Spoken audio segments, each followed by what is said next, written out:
voilà, que j'ai déjà fait sur environ 3 mètres, et dont il me reste encore tout ça à faire. Bref, on n'est pas là pour se concentrer sur la maçonnerie, mais sur l'organisation.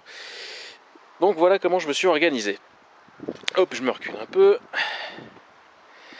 Voilà, donc j'ai, comment dire, un tas de pierres qui est plane, où je peux facilement repérer les pierres qui me sont intéressantes sur mes assises. Alors moi je les ai disposées sur la tranche, comme ça, pour voir tout de suite quelle est leur épaisseur, parce que globalement c'est ça qu'on cherche quand on maçonne un mur. On cherche des pierres, alors quand on fait des appareillages réguliers comme ça, on cherche des pierres qui ont toutes la même épaisseur. Donc là, hop, jette un coup d'œil. Je sais que bien, par exemple, si je veux des pierres, je sais pas, d'environ 5-7 cm, hop, j'en ai ici, là,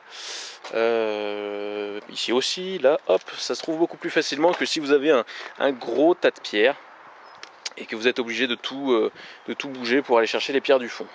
Donc voilà, ça prend quand même un petit peu de temps, mais on en gagne énormément sur l'étape d'après. Alors ensuite, là, vous avez un gros monticule de pierres. Alors tout ça, c'est toutes les pierres qu'on n'a pas besoin de trier. C'est les petites cales, les fourrures, les choses qu'on va insérer dans le mur, parce qu'il reste un petit peu de place entre les pierres et qu'il faut combler cet espace. Voilà, donc du coup j'en ai profité. Je me suis, on va dire, fait un genre de petit muret de pierre sèche avec les grosses pierres que j'avais.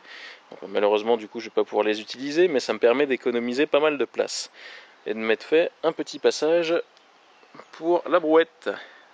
Voilà, donc ici même règle. Vous avez des pierres disposées sur la tranche. Facile d'emploi. Voilà, et maintenant, là, toutes les conditions sont réunies, on va dire, pour pouvoir attaquer la maçonnerie sereinement, sans perdre de temps. Voilà, et peut-être dans une prochaine vidéo.